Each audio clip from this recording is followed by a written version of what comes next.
এই এলাকায় প্রথম এটা দিনে মাহফিল। আমি দুঃখিত রাতে আপনাদের সময় দিতে পারি নাই। আপনাদের এখান থেকে যে ঢাকাতে আমার একটা সেমিনার আছে, প্রায় 1000 ইমাম এবং মুয়াজ্জিন তাদের উপস্থিতিতে কিছু দিক নির্দেশনামূলক বক্তব্য, এটা ফার্ম গেটে। রাতে হচ্ছে মাহফিল ঢাকা খিলগাঁওতে। তো সব কিছু মিলিয়ে রাতে আসার মতো সুযোগ করতে পারিনি, কিন্তু আমি এসে উপলব্ধি করেছি এলাকাতে আমি নতুন এসেছি, কিন্তু আমার পূর্বপুরুষের সাথে আপনাদের একটা আত্মিক সম্পর্ক আছে। আমার আব্বা আল্লামা নেসার আহমদ আব্বাসী জনপুরি রহমতুল্লাহ এখানে এসেছেন, পালকিতে আসতেন, ওনার সাথে বন্দুক থাকতো।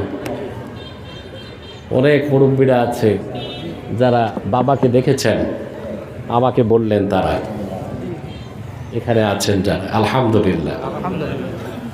তাহলে বোঝা যায় আমি আমার পরিচিত এলাকায় এসেছি। রাতে প্রত্যন্ত অঞ্চলে যেতে পারি না সিকিউরিটি থ্রেটের কারণে। এখন এসে তো বুঝলাম এটা তো আমারই এলাকা, তো রাতে আসতে সমস্যা নেই। এখানে আমার বহুত ভাই ও বন্ধু আছে, এমন অসংখ্য মানুষ আছে যাদের সাথে আমার আত্মিক সম্পর্ক আছে। আমি বিবেচনা করব রাতে আসা যায় কিনা ইনশাআল্লাহ। তবে দিনে মাহফিল করেছেন, আপনারা ব্যর্থ হবেন না। আমি বলেছি কমিটিকে, আল্লাহ সফল করে দিবেন বলেন আল্লাহুম্মা আমিন। যারা এসেছেন বসে আছেন, আসার পেছনে বসার পেছনে পার্থিব জাগতিক কোনো স্বার্থ আমাদের নেই, আছে? আমরা এসেছি শুধুমাত্র আল্লাহর কোরআনের ভালোবাসায়, ঠিক না?